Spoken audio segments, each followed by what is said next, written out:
A single drop of cognac trembled at the rim of a crystal glass seconds before it splashed onto snow-white linen and sent a tremor through Argento's hushed dining room.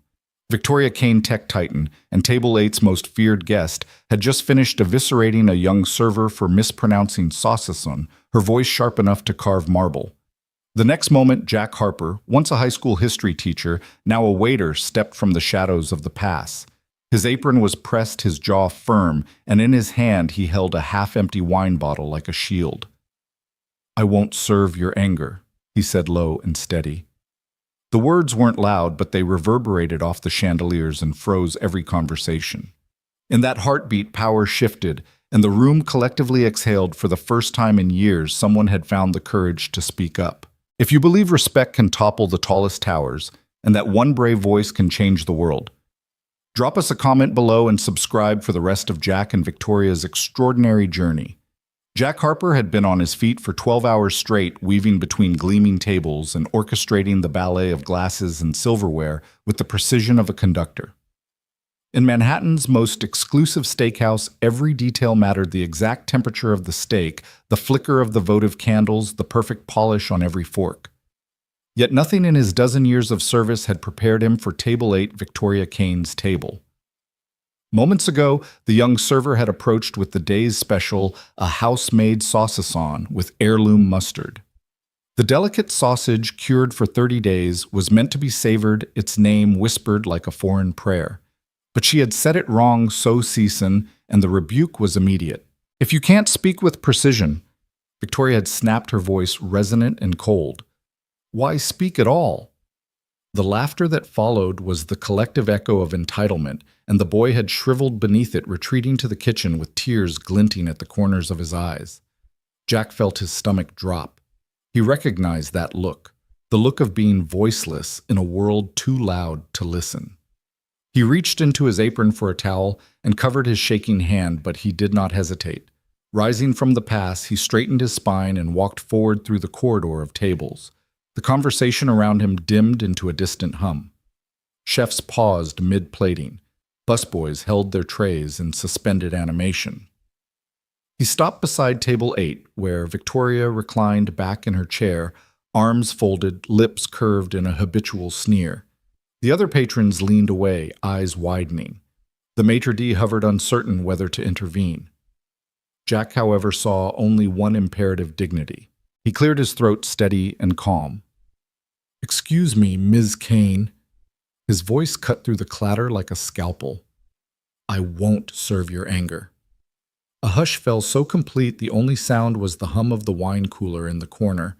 Victoria's eyes narrowed, the ice in her gaze finally cracking. "You... what?" she asked. Though it wasn't really a question, it was a challenge. Jack did not wilt. He set the wine bottle, Cabernet from Napa, decanted exactly 20 minutes ago, on the table. He offered her the label to confirm its origin. "I'm not refusing to serve you," he said evenly.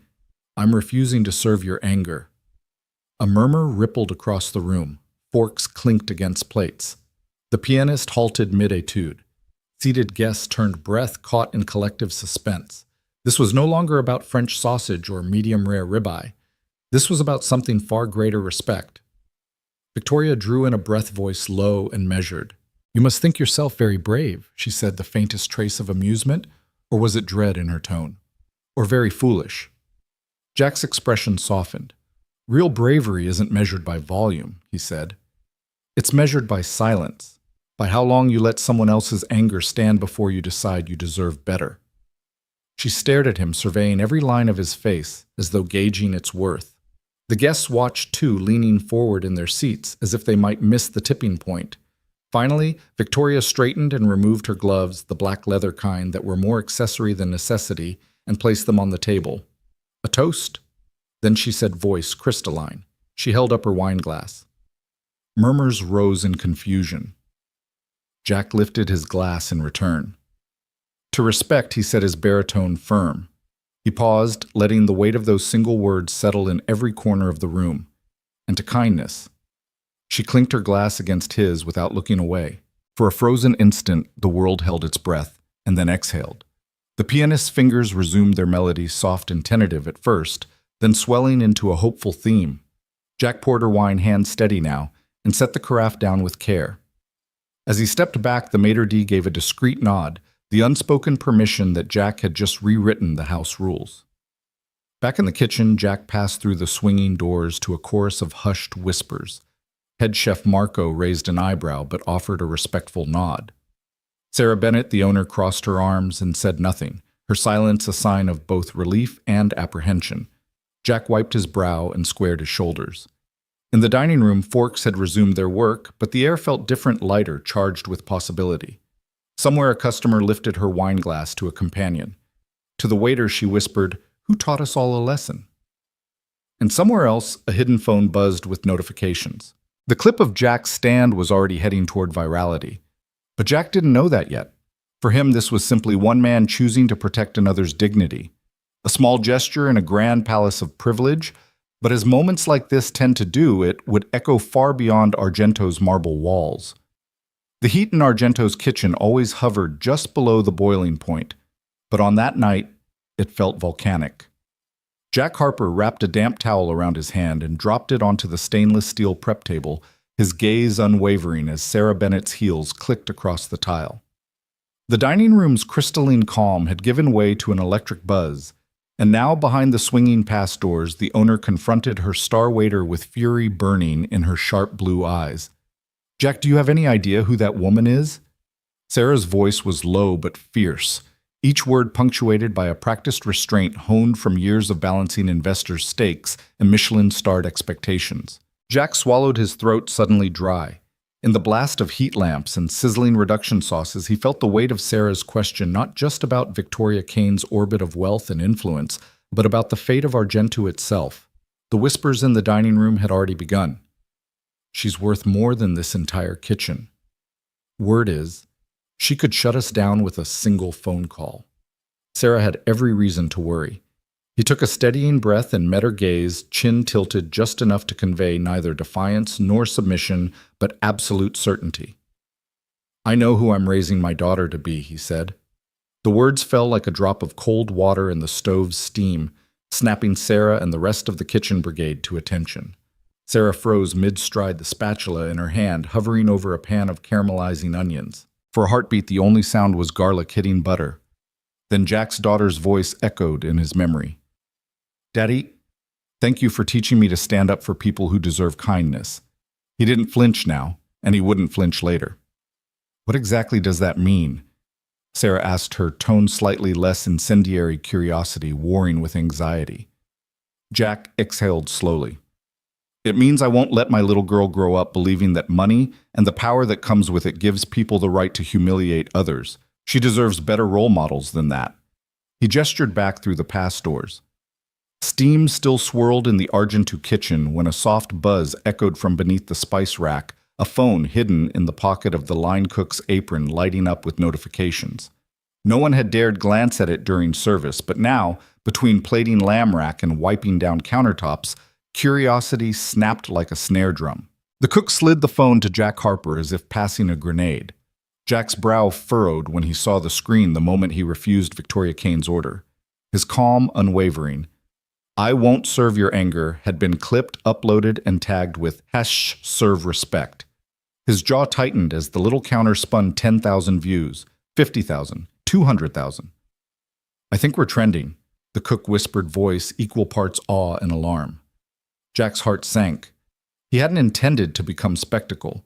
He'd simply stepped forward because someone had to. But now a digital inferno was roaring to life, and Argento's polished hush threatened to crack under its heat. By the time the pass had cleared and the last soufflé left the oven, Jack's phone, pocketed behind the counter, had exploded with text alerts, colleagues cheering him, managers demanding damage control, and reporters begging for interviews. One message from an anonymous number taunted, "Enjoy your 15 minutes of fame, waiter boy." He set aside the phone and wiped his hands on his apron. Marcy's voice rose above the clatter of dishes being stacked for the dishwasher. "Jack, are you seeing this?" He shook his head. "Not here." Closing down the kitchen felt like walking through a storm. Investors and the board would call come morning. Headlines would blare about insubordination, property damages, and Yelp ratings in freefall, but all stars and fans and critics would fade. Come sunrise. Everything except the silent question that kept thumping in Jack's chest. Had he done right? His rooftop walk home cut through the hush of late-night Manhattan, neon signs winking against the dark. In his backpack, the solar system diorama he and Mia had spent hours assembling glowing planets painted on styrofoam balls, papier-mâché rings, cotton ball moons jostled gently, waiting for their 8-year-old astronomer to wake tomorrow. Jack pulled his coat tighter, lungs cold but clear. Up the narrow stairwell to their Brooklyn brownstone, laughter spilled from the apartment above, neighbors unwinding after dinner. His own front door opened to a warm little world, Mia's sneakers tossed haphazardly by the sink, a stack of mismatched bowls drying on a towel. She hummed Twinkle Twinkle as she rinsed spoonfuls of yogurt off her plate hair, in a crooked ponytail, and her freckled face turned toward the tiny window. "Hey, kiddo," Jack said, slipping off his shoes and dropping his backpack by the doorway. Mia's head popped up, eyes bright. "You're late," she chided with mock sternness. "I was waiting for you." He knelt and ruffled her hair. "I got held up at work." "Vinegar or lemon juice?" she asked, holding up a bottle of dish soap in one hand and a sprayer bottle of vinegar in the other. He grinned. "Let's do lemon juice." "Your choice." Mia squeezed soap into the sink, sprayed vinegar, and wiped a bowl with practiced precision. Jack washed the last plate, shoulder brushing hers, the steady rhythm of their teamwork, a reminder of simpler battles won. When the dishes were done, Mia grabbed her diorama from his backpack and placed it carefully on the counter. "I finished Jupiter's rings," she announced, adjusting the paperclip that held them in place. "And Pluto's not a planet anymore. But I love him anyway." Jack smiled wide, washing his hands. "Perfect, Mia. You're right about Pluto." Then, quiet as a whisper, he pulled out his phone. The lock screen glittered with notifications, Twitter, Instagram, TikTok, the firestorm waiting beyond this little kitchen. He stared at it, thumb hovering over the icon, wanting to know, even as dread curled in his gut. Mia climbed onto a stool beside him. "Daddy, are you reading me a bedtime story tonight?" He swallowed. Pressing the power button, he silenced the world. "How about we make up our own story?" Her grin lit the room. "Yes." Jack picked her up, and she nestled against his chest, curling her fingers around his apron. They settled on the couch, legs tangled, and he recited a tale of an astronaut and a brave little star, each line punctuated by Mia's delighted, "Again, Daddy." For now, the digital roar could wait. Here in the amber glow of their apartment lamp, there were constellations to name, imaginary worlds to explore, and a daughter's fearless heart to protect. And as Mia's eyelids drooped and she drifted into sleep, Jack laid her gently in bed, whispered, "I love you," and left the phone face down on the nightstand, its screen dark, its noise silenced until the morning would come. Victoria Kane sat on the edge of her velvet-piped couch. The city lights of Manhattan flickering like distant stars below her penthouse windows.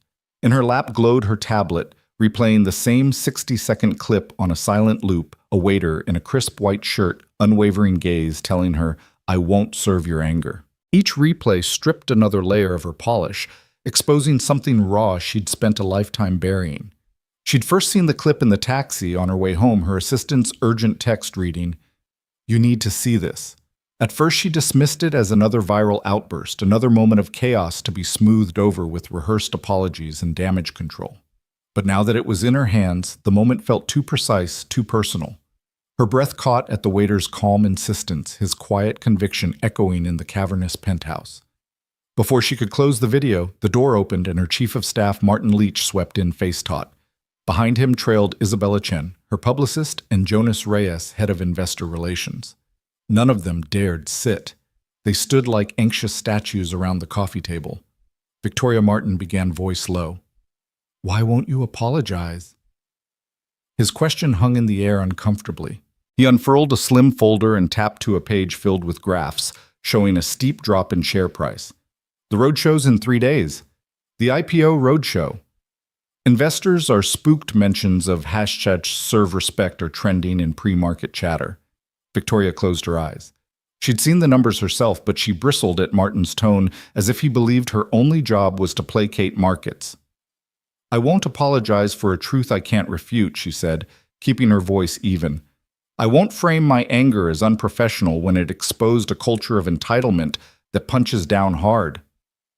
Isabella stepped forward, her stilettos clicking against the marble floor.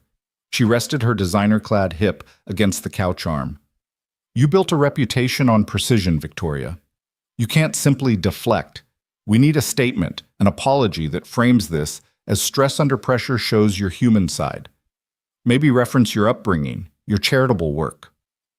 Charitable work. Victoria's own nonprofit was barely more than a tax write-off. She leaned forward, the city lights tracing the line of her jaw. "My parents didn't send me to boarding school to learn how to craft apologies for being called out. They taught me to build something worth defending." Jonas cleared his throat, stepping into the fragile space between them. "With respect, if your board loses confidence, we may have to discuss alternative leadership. The terms of the backing are clear. You need to manage public perception.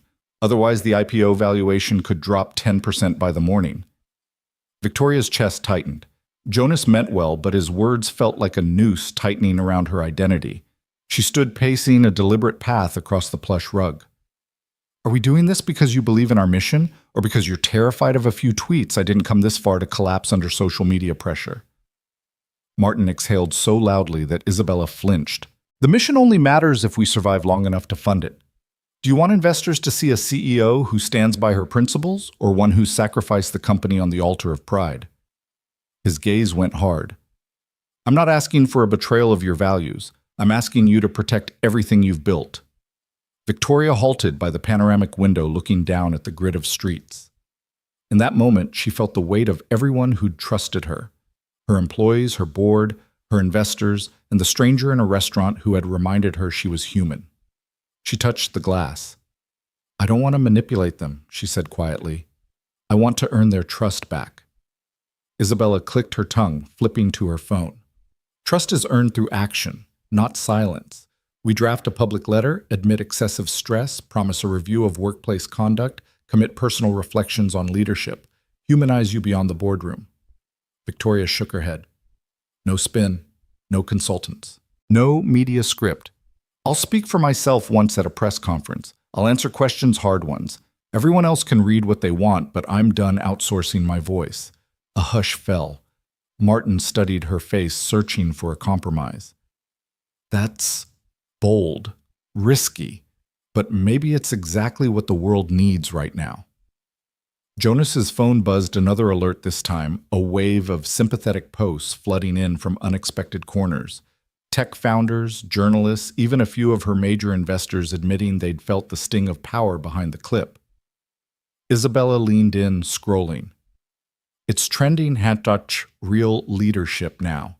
The same clip is being shared as example of modern CEO accountability." Victoria exhaled and allowed herself a small, wry smile. "Let them share. I'll stand by what I said both then and now." She turned to each of them in turn.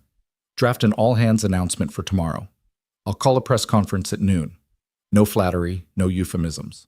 I'll talk about anger, respect, and the culture we're building here, and then I'll lay out a plan for how we do better." Isabella nodded, relief and fascination mingling in her gaze. "I'll prepare the talking points, but expect curveballs. The press will test your resolve." Victoria stood a moment longer, heart pounding with adrenaline, not the heady thrill of victory, but that steady pulse of integrity. "I'll take the questions. Let's show them leadership isn't a scripted act. It's a hard conversation." Jonas's face softened. "It takes courage to walk into that fire." She turned away from the window and faced them, her posture unyielding in the soft chandelier glow. "Then let's light it up." That night, Victoria stood alone in her marble-clad bathroom, the clip still paused on her smartphone's screen. She watched Jack Harper's steady hand, the shift in the restaurant's atmosphere, the hush that fell faster than any rally of applause. A knot of shame and gratitude twisted in her chest. She unlocked her phone, hesitated, then tapped the video's share icon. Not to spread scandal, but to send it to one person. Miles Carter, a reporter who had covered her company since its inception. "I will answer for this tomorrow. Watch live at noon. VK." Below it, a draft of her speech glowed in a note. I was right to expect respect. I was wrong to withhold it. Today I choose vulnerability over vanity. She read the words, feeling their weight, knowing they were inadequate, but they were hers. Turning off the light, she lay awake imagining Jack's daughter sleeping under a solar system he'd built with care, imagining herself admitting before the world that a CEO could learn empathy from a waiter's stand. The city hummed beyond her window, unaware that true change had already begun in the humble defiance of dignity and in the choice to confront one's own reflection without flinching. Victoria Kane stepped through Argento's polished mahogany doors like any other patron, but tonight the hush that greeted her felt different. Not the reverence reserved for her name, but a cautious curiosity. She wore no designer gown, only a tailored black coat over a simple silk blouse and dark trousers. No flanking aides, no whispered introductions. Just her. The maitre d' paused mid-step, then inclined his head.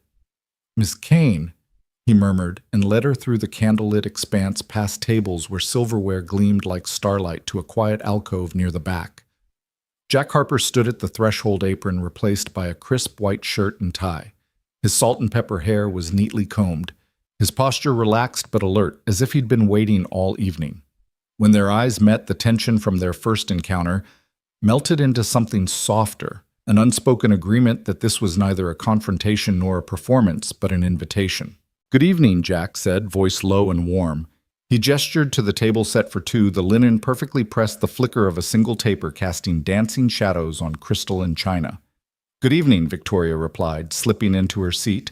She paused, letting the moment stretch. The distant hum of cutlery and muted conversation felt miles away, as though time itself had softened. Jack drew a bottle of red from a side table. "May I?" he asked, offering her the label. It was a modest vintage, a wine he'd recommended to her team months ago, a bottle she'd never had the chance to try. She nodded, and Jack poured the first glass with careful reverence, the dark liquid catching the candlelight like liquid garnet. They sipped in silence, each tasting more than tannins and oak. Victoria set her glass down and met his gaze. "Thank you for seeing me," she said quietly. Jack inclined his head. "Thank you for coming." He placed a salad before her, farmer's greens with shaved fennel citrus segments and toasted almonds. "I thought you might appreciate something light," he said. She nodded and took a delicate forkful. The crisp sweetness of grapefruit and the sharp bite of fennel seemed to unlock something, and Victoria exhaled softly. "You know," she began, her voice steady but intimate, "I've spent most of my life hiding behind precision, perfect pitches, flawless execution, measured responses. I built every fortress I could, convinced it protected me." But that night she paused, tracing the rim of her glass. "When you refused my anger, I felt those walls crack." Jack watched her expression open. "It wasn't anger I refused," he said. "It was disrespect. And I recognized the fear behind it." She studied his face, surprised at how gently he held her truth. "I've been running from fear forever," she confessed. "Fear of being seen as weak. Fear that if I lowered my guard, I'd be swept away by chaos." A tremor touched her voice. "But what I felt when you stood there, it wasn't fear. It was something I haven't allowed myself in years, relief." Jack laid down his napkin and leaned forward, eyes earnest. "You showed up tonight without an audience," he said. "That's bravery." Victoria managed a small smile. "And you showed up without flinching." She raised her glass and he touched his to hers in a gentle toast. To showing up. They moved on to the main course, a petite filet served medium rare accompanied by roasted root vegetables and a velvety potato puree. Jack poured more wine and waited until she tasted it. When she nodded her approval, he allowed himself a moment of satisfaction and something more profound, a quiet joy at sharing a familiar ritual without pretense. Conversation flowed then, unhurried and curious. Jack told her about his daughter Mia, who had an uncanny talent for building elaborate Lego spaceships. Victoria listened, her features softening as he described the tiny astronaut figures Mia insisted on including for every intergalactic voyage. "She says that if there are no stars, astronauts get lost," Jack explained. "I told her it's your job to build the stars for them." Victoria smiled, the first genuine one since their clash. "I like that. I wish someone had built stars for me." Jack paused, pressing his fingertips together. "I think you've built enough stars for everyone else." Her eyes glistened. But not for yourself. The candle flickered between them as Victoria exhaled. I've spent so long rescuing my company, my investors, my reputation. I forgot what it felt like to be rescued by a simple act of kindness. She sipped her wine. Tonight feels like a rescue. Jack's warm gaze held hers. You deserve kindness. She studied him for a moment, letting the words settle. Outside, the city pulsed with bright ambition. Here she felt something deeper: compassion, without expectation, respect without calculation. Over dessert, a shared plate of dark chocolate mousse and fresh berries they unearthed, memories softened by time.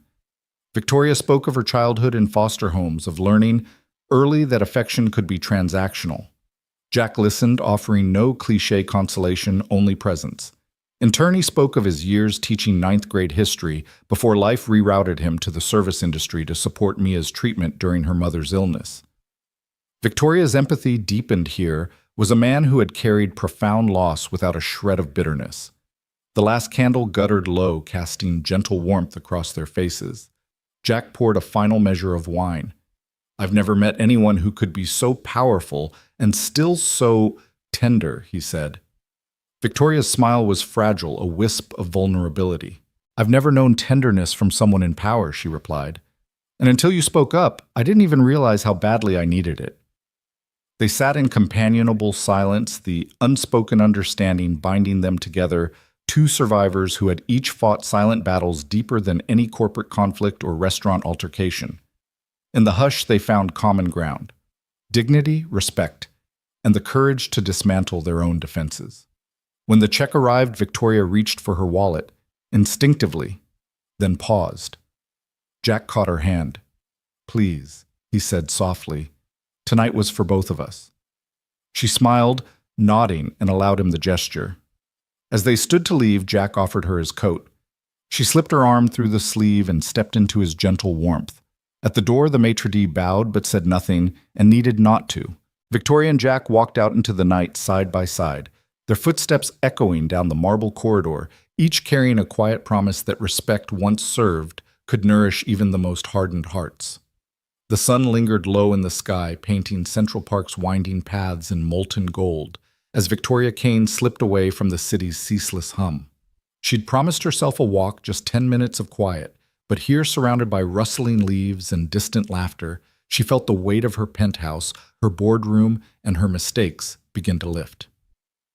Up ahead, a cluster of children darted between swings and slides, their shouts of joy echoing like music. One little girl in a pink jacket raced toward the jungle gym too fast, her foot catching on a protruding root. She pitched forward, and Victoria's breath caught. Without thinking, she hurdled a bench and reached the child's side in an instant. Victoria knelt, steadying the girl's trembling frame. Hey there, she said gently, brushing a strand of hair from the girl's forehead. You okay? That was quite a tumble. The child's face wrenched in tears, bottom lip quivering. For a moment, Victoria allowed herself to be simply the woman with soft hands and kind eyes, a role she hadn't played in years. I've got you, she whispered, lifting the girl into her arms.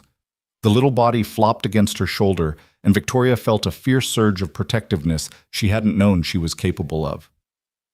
Victoria. A voice called out, crisp but warm. Jack Harper emerged from behind a grove of oaks, a brown paper grocery tote slung over his shoulder. He hurried forward, concern etched on his face. I thought I heard... He stopped when he saw the child in Victoria's arms, her cheek pressed against Victoria's coat. Is she hurt? He asked. Victoria straightened gently, rocking the girl. I don't think so, she said, voice soft, just shaken. The girl sniffled, reaching up to wipe her eyes on Victoria's sleeve. Sorry, Mommy, she whimpered. Jack knelt beside them. Hi there, he said gently to the child, noticing her pink boots scuffed with dirt. I'm Jack. That was quite a fall. He offered his hand and the girl grasped it, peeking at him with wide, cautious eyes. Victoria handed the girl to Jack and stepped back. Thank you, she said, voice catching in her throat. Jack smiled as he tucked the grocery bag under his arm and stood the child clinging to his fingers. No thanks needed, he said.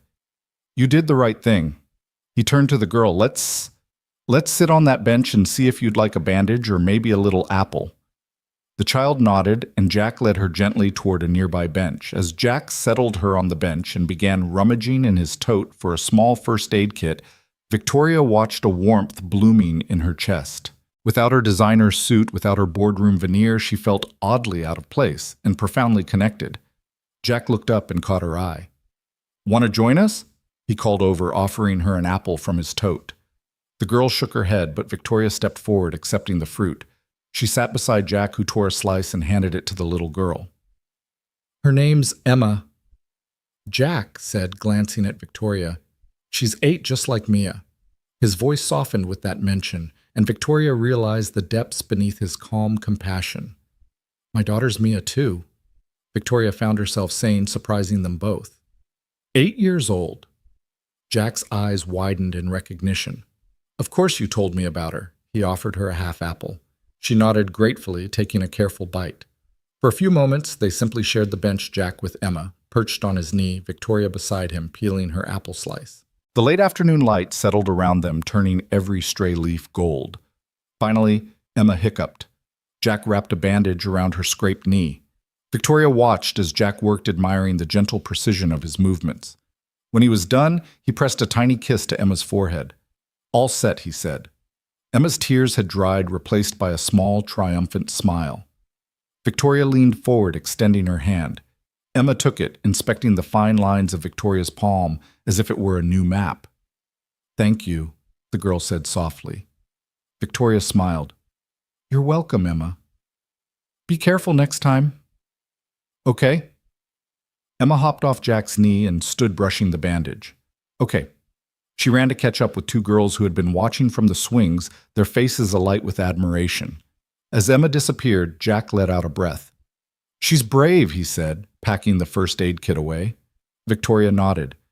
"She reminded me how it feels to be taken care of." She looked at Jack, eyes earnest. "I've been so focused on controlling everything, I forgot what it is to let someone else step in."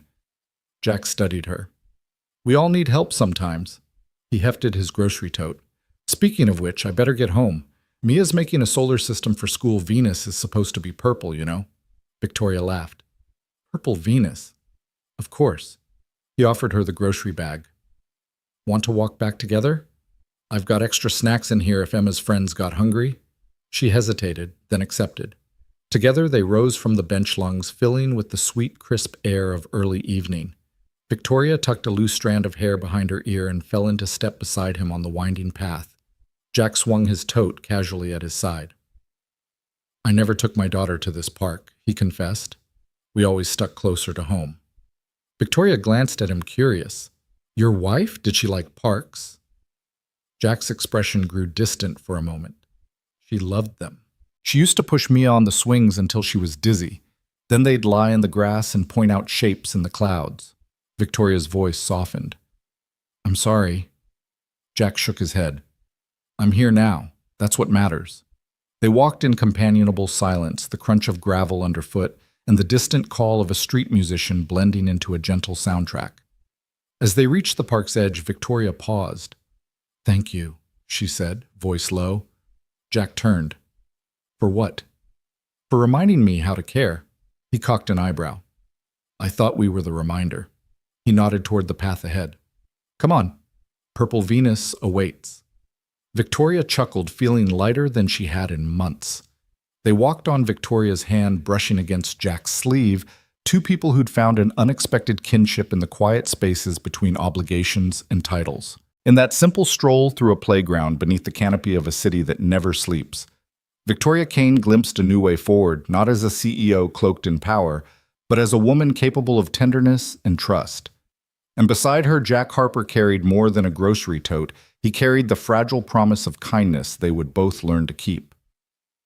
The smell of charred dough and melting cheese greeted Victoria Kane the moment she stepped through Jack Harper's front door. The little living room was wrapped in the glow of a cartoon marathon. Bright colors flickering across mismatched couches, and the table was already strewn with plates, napkins, and a slightly lopsided, smoke-scarred pizza freshly pulled from the oven. "Welcome to pizza night," Jack announced, balancing a fresh slice on a paper plate. He wore an apron speckled with sauce, and Mia Jack's 8-year-old daughter sat beside him in her pajamas, legs folded under her on the couch. Rule number 1, try at least one bite, even if it's blacker than a burnt offering. Victoria hesitated in the doorway, clutching her coat. The tension she carried from boardrooms and headlines felt out of place here among singed slices and cartoon sound effects. But Mia beamed at her eyes bright behind a wall of brown curls. "Come on, Ms. Kane," she urged in her sweet, unguarded way. "It's fun." Jack motioned to the plate in his hand. "I promise nothing will explode unless you count the look on your face." He handed Victoria the slice. She took it, smelling the tang of tomato sauce and charred crust. True to his word, the slice looked a little worse for wear, edges, blackened cheese congealed in odd patches. But it held a promise of warmth of home. Victoria sank onto the couch opposite Mia, raising an eyebrow. "Obligatory bite?" she asked, nodding at the slice. "Mandatory." Jack confirmed with mock solemnity. Victoria took a careful nibble. The crust crackled under her teeth, a smoky bite giving way to gooey cheese and sweet tart tomato. She closed her eyes for a moment, caught by a curious comfort. Jack grinned. "Rule 2, no phones at the table." Mia's eyes danced. She plunged her hand into a bowl of popcorn and tossed a kernel at Jack. "You almost knocked over the TV with your phone," she teased, and Jack held up his hands in surrender. Victoria set her phone face down on a nearby end table. It felt like surrendering a shield she'd carried too long. The resistance hit her in a gentle rush, an odd relief. "Rule 3, Jack said, leaning forward. "You have to laugh at least once." Mia hopped off the couch and held out her hand. "Dance break," she declared, dragging Jack to his feet. He obliged, gyrating in a goofy circle to the tune on screen. Mia clapped, then looked at Victoria expectantly. The corners of Victoria's mouth trembled, and she tried to resist, but Mia's enthusiasm was contagious. With a half shrug, Victoria rose and joined the improvised dance, 2 quick steps a spin. It was clumsy and sweet, and for a split second she glimpsed herself as someone unburdened by titles or expectations. A genuine laugh burst from her lips, bright and real. "Success!" Jack announced, dropping back onto the couch. Mia flopped onto his lap, breathless. Victoria settled back, cheeks warm. They spent the next hour like that, sharing stories between slices. Mia talked about her school play, how she'd forgotten her lines and made up a song instead. Jack teased her about the song's questionable tune, and Victoria found herself laughing again, the sound unfamiliar but thrilling. At one point, Jack reached for the remote and switched to a cooking show. "Check this out," he said. "Even pros burn things sometimes." Victoria watched the chef's deliberate, confident hands ruin a perfect dish and then salvage it with laughter. She realized she'd spent decades striving for perfection, forgetting that mistakes could become moments of connection. Mia yawned, her eyelids heavy. Jack scooped her into his arms and carried her to the nearby armchair where she'd fallen asleep mid-laugh, the pizza sauce still smudged on her cheek. Jack's careful movements were tender. He didn't rush the moment. Victoria stood to help, brushing a stray curl from Mia's face. "She's exhausted," she murmured. Jack nodded. "Pizza night takes its toll." Victoria paused by the doorway as Jack set Mia gently on a pile of blankets. She looked at Jack, at the man who had taught his daughter to find joy in burnt crust and cartoon mishaps, and felt something shift inside her. It wasn't a boardroom win or a viral headline. It was a small, profound truth about belonging. Jack turned, catching her gaze. "Thank you," she said simply. He shrugged, his warm smile disarming. "For what?" "For letting me in," she whispered. He stepped closer, guiding her back to the now quiet living room. "You're always welcome at pizza night," he said. Victoria sank onto the couch again, eyeing the half-eaten slices. She picked one up and held it out to Jack. "Your turn," she said. He accepted it, and together they took a bite, 2 mismatched, imperfect people sharing a simple moment of connection. No subheadings, no bullet points, just 2 people learning that real strength lies in laughter, in burned edges, and in the courage to belong. And as the credits rolled on the cartoon, Victoria realized she'd never felt more at home. The conference room was colder than the ice bar at Argento, all glass and steel, and the soft hum of conditioned air. Victoria Kane's heels clicked against the polished floor as she took her seat at the head of the table. 10 faces greeted her, board members, advisors, and half a dozen worried-looking investors whose furrowed brows spoke louder than any protest. The afternoon light slanted through floor-to-ceiling windows, painting streaks of gold across the uptown skyline. But inside, the mood was anything but bright. Margot Levine, her newest board member and former CFO of a major hedge fund, cleared her throat. "Victoria, your viral incident has tanked our sentiment scores. We've had 2 major clients pause contracts and multiple analysts downgrade our outlook. You need to go public with a sincere apology crafted by PR delivered on camera. It's the only way to steady the ship." Victoria listened, pen untouched in her hand, as the room's tension coalesced around her like a storm cloud.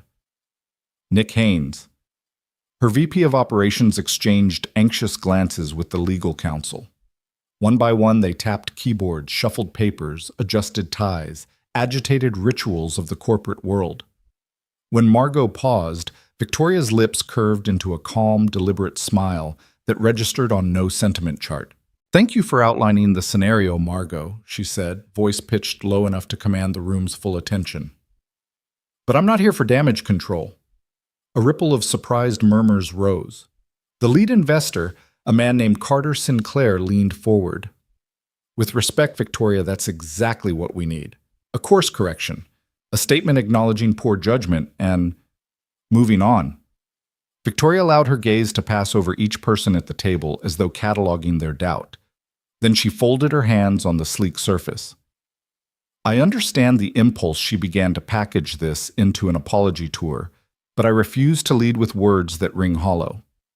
My rant in that steakhouse wasn't born from bravado. It was a breakdown of empathy in me that I can't pretend didn't happen." A frown flickered across Carter Sinclair's face. "So you won't apologize?" "I'll apologize," Victoria said, her tone sharpening, "but not in the way you prescribe. I won't stand in front of a camera reading a script designed to mollify headlines. Instead, I intend to rebuild trust, one human at a time." The room fell silent. A flush of outrage surfaced on Nick's cheeks. "Victoria, with all due respect," he said, voice tight, "that approach will take years. Our stock can't wait for a grassroots redemption." Victoria's eyes flashed. "It doesn't have to be slow or sentimental. It simply has to be authentic. Starting tomorrow, I'm personally visiting our top 10 clients, not to smooth feathers, but to listen. Then I'll be in our tech labs partnering with engineers to mentor the next generation. I'll spend 1 day a week in cities where our users live, attending community meetups we'll sponsor. I want to meet people where they actually are." Margot let out a short laugh. A tour of handshakes and listening sessions. "That sounds unstructured." Victoria leaned forward, meeting Margot's gaze squarely. "Unstructured isn't the same as ineffectual. People know a scripted statement when they hear it. What they don't know is the sincerity of showing up, of choosing to be present rather than protected by PR walls. Can we really claim leadership if we hide behind corporate spokespeople?" An uneasy shuffle greeted her words. "This is a tech company, not a nonprofit," Carter Sinclair intoned. "Perception drives valuation. You must appreciate the stakes." Victoria nodded. "I do. The stakes are high enough that I'm willing to risk perception for a chance at something more durable than a temporary sentiment bump. I built this company on solving real problems for real people. I won't abandon that mission for the fleeting comfort of a scripted apology." Nick cleared his throat. "Your bravery is admirable, but it might cost us the IPO." His voice softened on the last word, as though saying IPO aloud felt like uttering a fragile secret. Victoria gave him a steady look. "Our IPO won't mean much if the foundation we stand on is the illusion of leadership rather than its practice. We can emerge from this setback stronger because we didn't just say sorry, we chose to act differently." Behind her, the wall-mounted screen flickered with stock charts, social media feeds still buzzing, #serve respect.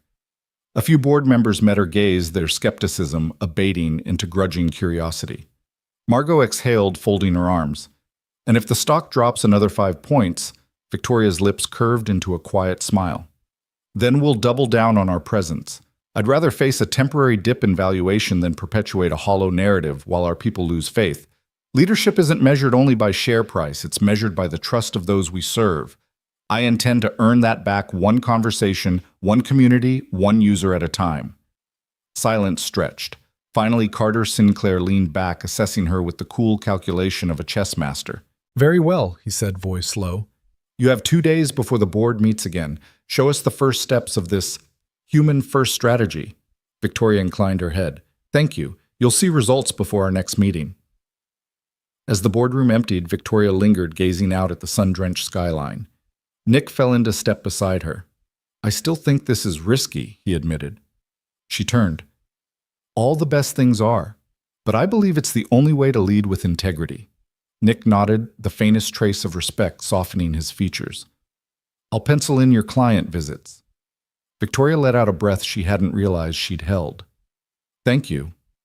The next morning, she boarded a train to meet a small startup that had paused its investment in her company. Later that week, she visited a coding workshop for underprivileged teens, volunteering alongside Jack Harper himself. Each handshake, each genuine conversation became a building block, an emerging blueprint for leadership in a world hungry for authenticity. No scripted statements, no hollow promises, just a CEO willing to be human first, proving that true trust is rebuilt not in boardrooms but in countless small moments of empathy and presence. The grand ballroom of the Midtown Children's Literacy Gala shimmered under a canopy of crystal chandeliers.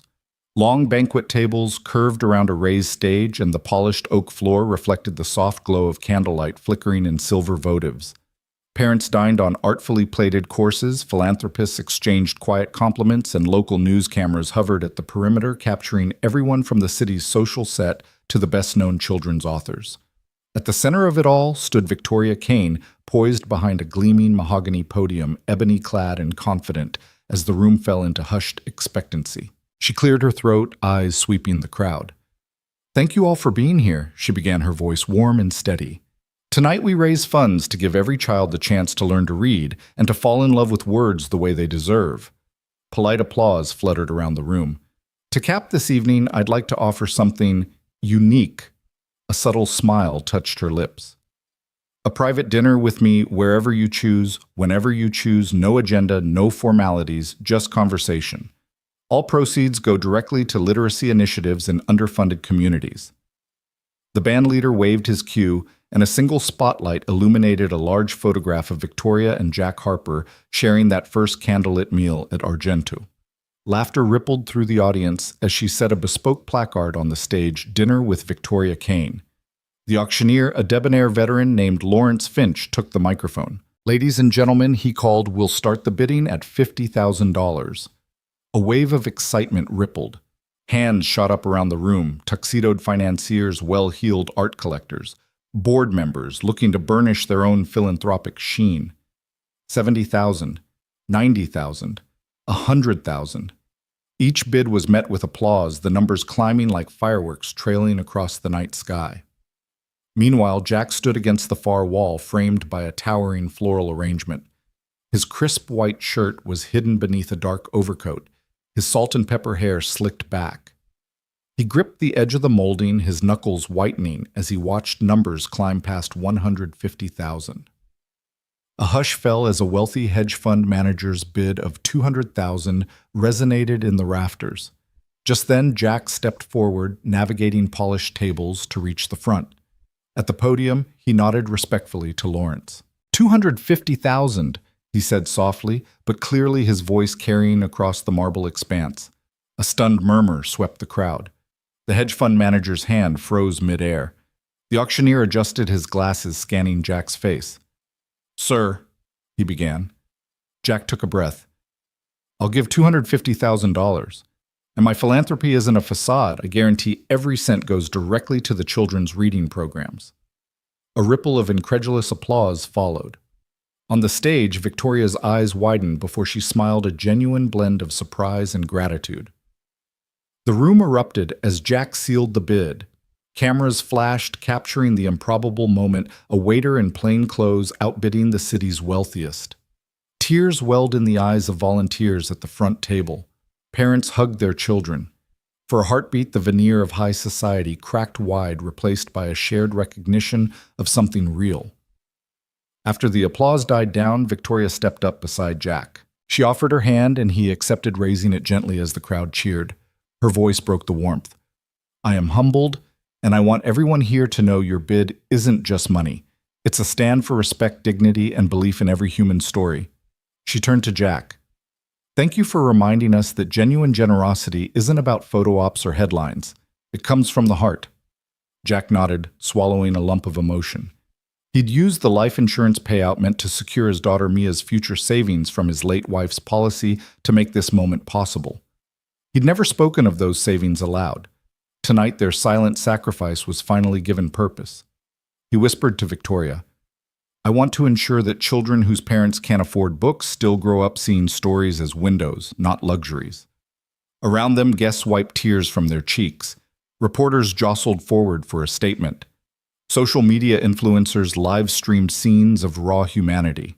In that floodlight of attention, Jack and Victoria stood shoulder to shoulder, two strangers from different worlds bound by shared conviction. Later, as the gala wound down, volunteer teams collected checks, tallied totals, and scheduled book distributions. Outside, the night air was brisk, but inside, hearts were warmed by the promise of thousands of new readers. Jack slipped away with Victoria to a quiet corridor. She rested her hand on his arm, voice low and sincere. "You did this not for glory, but for kids." "I've never been prouder." Jack managed a weary smile. "I just couldn't let tonight be another charade. Nobody should ever have to bid for respect." Behind him, the grand doors closed against a surge of well-wishers and photographers, leaving them alone in that empty hallway, the echoes of the evening's triumph still vibrating in the marble walls. As they parted ways beneath the soft glow of an exit sign, Jack knew that his gesture had done more than raise funds. It had grounded a CEO's empathy, reminded a city that generosity is measured in moments of authenticity, and shown every child that respect and a good story was worth more than any price tag. He walked into the night, his faith in humanity renewed by the knowledge that sometimes the simplest act of kindness can change every life in the room. The morning headlines felt like cold rain. As Jack Harper turned on his phone over coffee at the diner counter, every screen was ablaze with the same accusation: Kane Harper PR plot exposed. Beneath the glossy photos of last night's gala, a tuxedoed Jack shaking hands with Victoria Kane. The bidding paddle still gleaming in his hand ran a tidal wave of skepticism. Blog posts conjectured that Jack was a paid actor, Victoria's generosity a carefully choreographed spectacle to resurrect her image. Even some local news anchors, their voices dripping with faux outrage, insisted the dinner had been nothing more than a stiletto, sharp stunt. Jack set his cup down, the ceramic clatter loud in the cramped kitchen. Behind the counter, Sarah Bennett wiped down the espresso machine, her brow tight with worry. "They've even dug up your old teaching credentials," she muttered, "saying you quit under mysterious circumstances." He shrugged, drained his coffee, and offered a half-smile. "Let them talk." But the whispers followed him through breakfast service, curling around tables like steam. Patrons shot sidelong glances.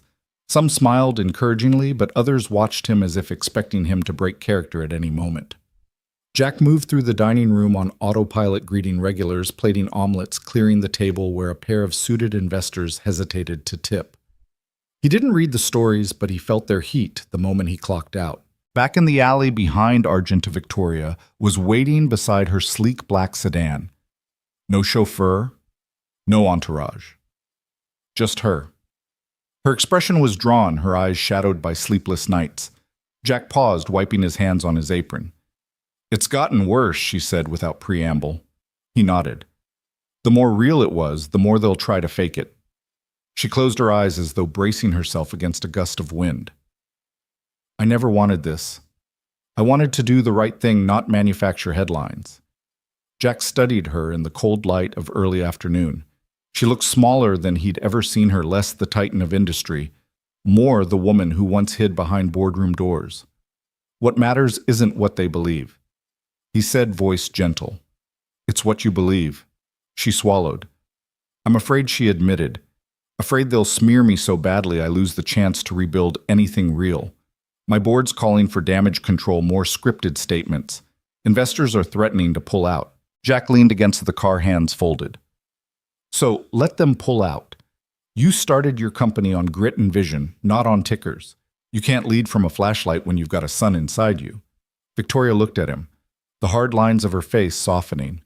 "That was the worst of it," she whispered. "I forgot I had a son."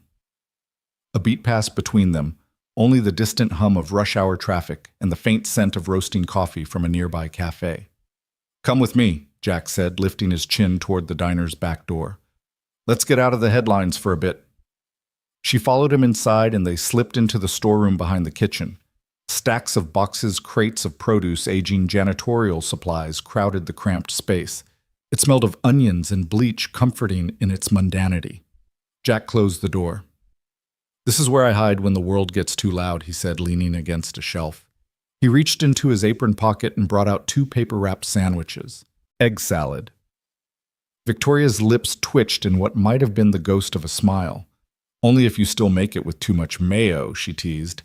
He handed her the sandwich. Guilty. But this old recipe never fails. They sat on overturned crates unwrapping paper in silence. Each bite was a reminder that some things good sandwiches' quiet moments needed no certification. Victoria sighed. "I hate that you're caught up in my mess." He reached across the narrow aisle and took her hand. "You're not the only one under siege. I've been under siege since I told Victoria Kane I wouldn't serve her anger, but this feels different." She looked at him earnest and vulnerable. "Because you used your wife's insurance money at that auction?" He stiffened at the reminder of his late wife's policy and his silent sacrifice for the gala bid that night. He nodded. It was the only way to prove it wasn't a stunt. But now they'll spin even that. Victoria's gaze turned steady, resolute. "Then let them spin. I'll confirm every dollar to the charities, publish every bank statement, invite them to audit it. I'll stand in the light and show them what faith looks like when it's not for sale." Jack squeezed her hand. "That's the Victoria I respect." She exhaled as if unburdening years of expectation. "Promise me something," she asked, voice quiet. "Anything. Promise you'll stay through the chaos, through the headlines, if I keep choosing honesty over optics." He smiled a warm, slow smile that reached his eyes.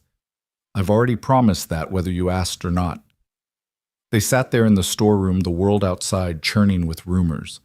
But inside, 2 people leaned into the quiet, drawing strength from each other's conviction. In that unguarded moment, Jack realized that reputation was nothing without integrity.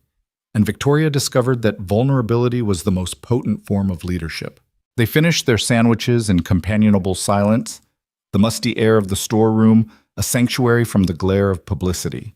When they emerged, daylight had softened into afternoon. They walked out together, 2 unlikely allies ready to face the storm once more, hand in hand, unwavering in their pursuit of something far more enduring than any headline.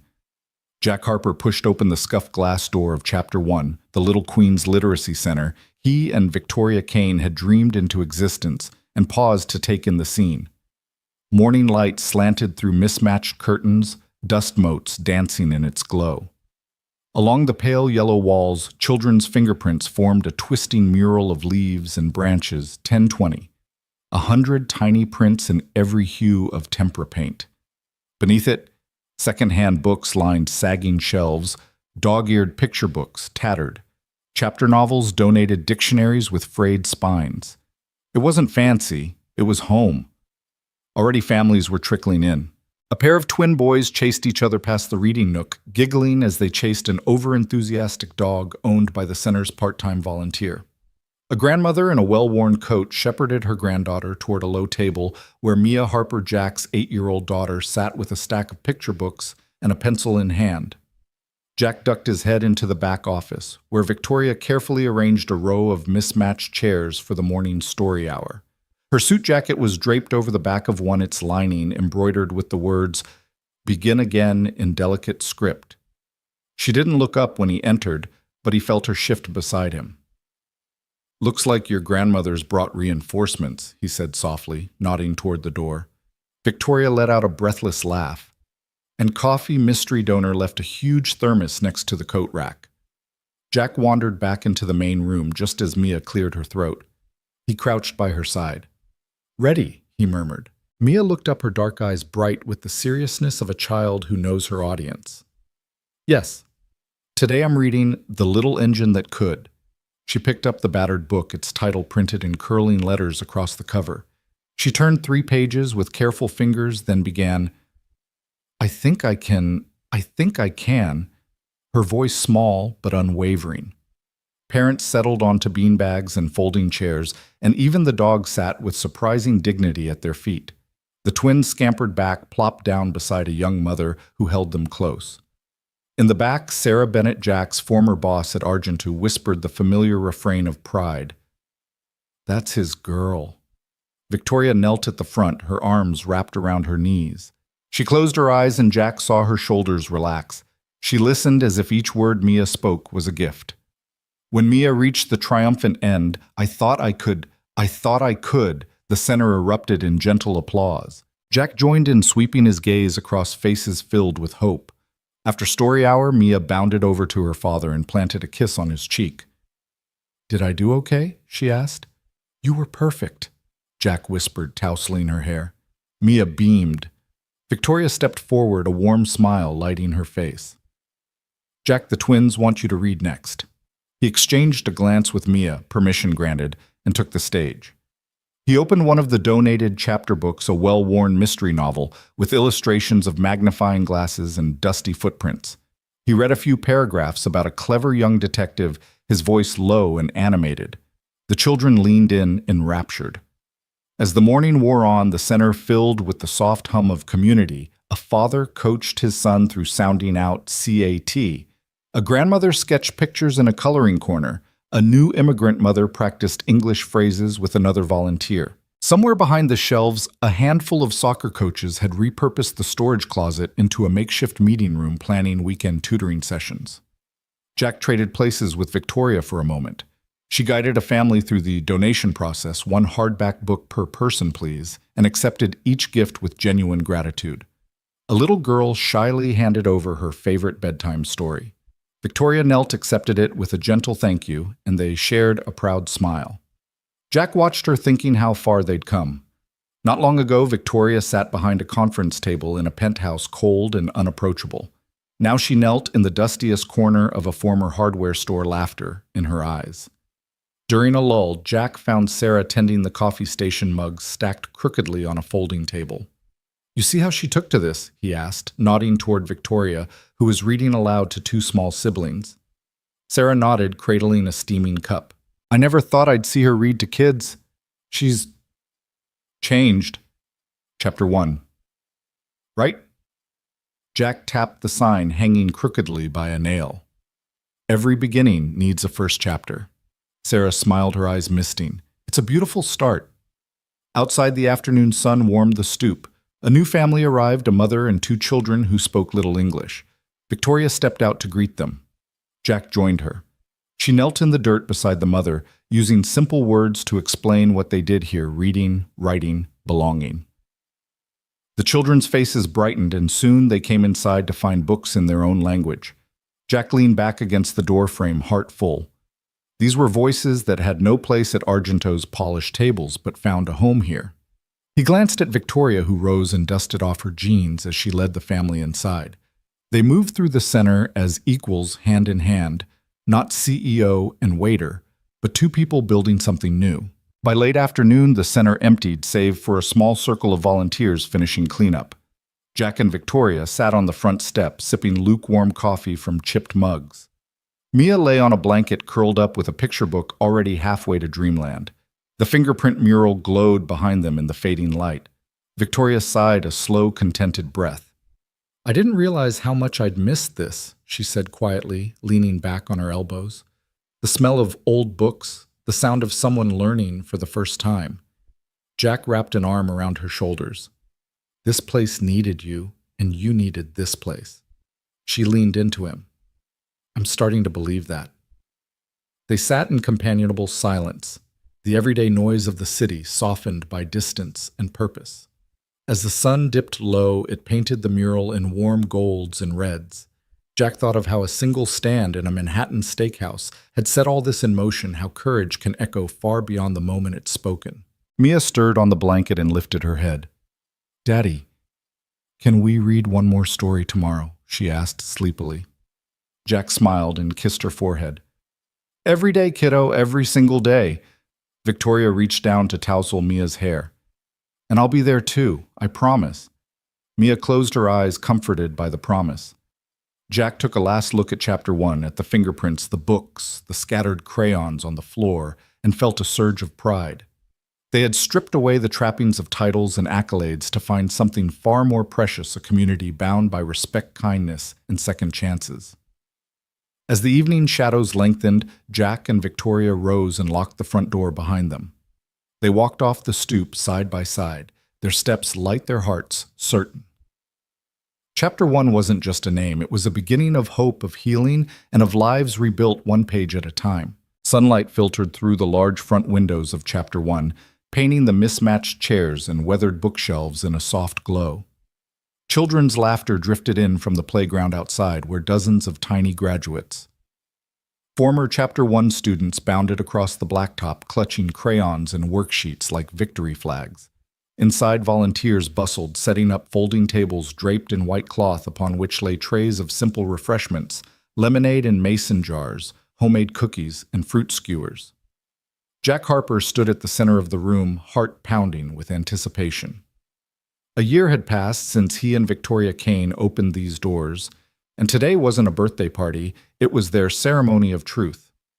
Every inch of the room bore witness to the year's journey, the fingerprint mural stretching across one wall, each print a promise. The low bookshelf groaning under donated tomes. The well-worn Chapter 1 sign still hanging crookedly above the entry. 10 minutes, Jack murmured, checking his watch. He smoothed the folds of his button-up shirt and glanced over his shoulder. Victoria stood near the tapestry frame, dark hair pinned back, wearing her simple silver phoenix pin, the symbol he had given her just weeks after the center's opening. Her eyes met his bright with 1,000 unspoken memories. He caught Victoria's hand as the final families trickled in, single parents in work uniforms. Grandmothers with shopping bags slung over their shoulders. Children in hand-me-down jackets paused at the doorway. They all found seats facing the blank tapestry canvas that would soon be their collective testament. Marcy, their steadfast volunteer and former manager, tapped Jack lightly on the shoulder. "Everyone's here," she whispered. Jack nodded, taking a deep breath. He stepped forward, shaped his resolve into steady calm, and raised one hand to call the room to order. The murmurs settled, and the scattered clatter of chairs ceased like ripples fading from a pond. "Welcome, everyone." Jack began, voice warm yet unwavering. "A year ago, our walls were bare, our shelves empty. Most of us didn't even know where to start. But we made a promise to show up. Every day, through mess and mistake, through triumph and tumble, we showed up." Soft applause greeted him. He let it die down, letting the weight of the word "show up" settle in the hush. Then he turned toward Victoria, extending a small black velvet box. "Victoria Kane," he said, his voice firm with gratitude and awe, "you believed in this center before it had a single child's smile inside it. You risked everything, your title, your comfort, to build something real." He opened the box to reveal a delicate pin in the shape of a rising phoenix, its wings curved in mid-flame. "For you, a symbol of rebirth through courage." Victoria's breath caught. She reached out with trembling fingers to accept the pin, the metal cool against her skin. As Jack fastened it to her lapel, the room seemed to exhale in unison. Victoria's eyes shone with tears. "Thank you, Jack," she said, voice thick. She stepped forward and with careful hands slipped another gift onto him, a hand-stitched belt in deep midnight blue, its leather center embossed with the words, "Honor through healing." It was a belt unlike any martial arts ribbon, no rank, no hierarchy, just a circlet of respect and compassion. Jack slid it around his waist, pulling the laces snug. The room broke into heartfelt applause, not for a successful fundraiser or polished speech, but for two people who had chosen authenticity over acclaim. Victoria cleared her throat and Jack fell silent. She motioned toward the tapestry. Marcy pulled back the cloth to reveal a canvas already dotted with dozens of colored handprints, tiny fingers and adult palms pressed into paint, each marked with names and promises. "I will listen. I will forgive. I will not walk away." Adjacent were vows scrawled in bright marker. "I show up even if I'm scared. I choose kindness over fear. I will read to you." Victoria's voice, steady now, carried across the room. "This tapestry is our living record. It isn't about perfection, but presence. Every print here represents a moment someone chose community over comfort, And that right there, that is our greatest achievement. A hush fell as families traced their hands over the prints. A grandmother bent down to show her grandson where he'd added his green handprint months ago. Across the room, a teenager in a volunteer shirt traced his own silhouette, a shadow no longer anonymous. Jack spotted Mia shyly pressing her small palm next to her father's, her eyes shining with quiet pride. Tears glistened in more than a few eyes. No politicians had spoken here, no corporate logos glared from the walls. This was raw humanity, a celebration of simple promises kept. Jack stepped forward again. Thank you all for trusting this space with your stories, for believing that respect can rebuild worlds. He scanned the faces that had once felt lost and now brimmed with possibility. Our work isn't done. Every day is a new beginning, but today we honor how far we've come and the courage it took to begin again. As the final echoes of his words faded, the children in the back rushed forward, reaching out to press fresh handprints beside the older ones. Volunteers passed out paint laughter, skipping across the floor. Parents helped toddlers dip fingers, wiping them carefully and guiding them to the canvas. Each new print added to the tapestry's vibrant story. Victoria and Jack stood side by side, watching. No need for grand speeches, this was celebration enough. They held hands, hearts beating in unison, because they knew that every handprint, every promise was proof respect and compassion could spark transformation far beyond a single room. When the sun dipped low, streaking the mural with golden light, the ceremony of truth drew to a close. No certificates were issued, no titles were reclaimed. But as families drifted into the joyful chaos of paint-smeared palms and heartfelt embraces. Chapter 1 lived up to its name. The first chapter of a story written by courage, kindness, and the unwavering decision to show up day after day, inked in color, bound by the simple power of a hand extended.